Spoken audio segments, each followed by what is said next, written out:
കാരണം അതൊന്നും വിചാരിച്ച് വിഷമിക്കണ്ട കേട്ടോ. അതൊക്കെ കൂടിക്കോളും. അതൊന്നും നീ വിഷമിക്കണ്ട. നീ നിൻ്റെ ഹെൽത്ത് മാത്രം ശ്രദ്ധിക്കുക. ഹെൽത്ത് മാത്രം ശ്രദ്ധിച്ച് മുന്നോട്ട് പോവുക.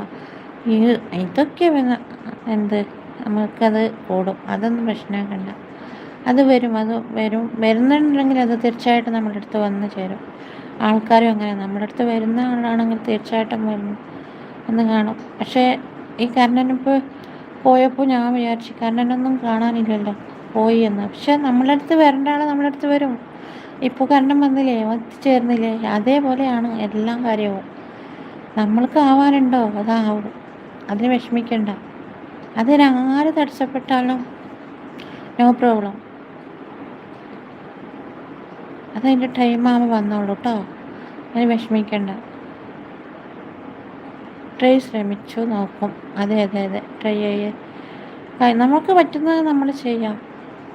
താൻ പാതി ദൈവം പാതി എന്നല്ലേ പറയാം. അതേപോലെ നമ്മൾ ഹാർഡ് വർക്ക് ചെയ്യുക. അതിനൊപ്പം നമുക്ക് ദൈവം ഉണ്ടാവും.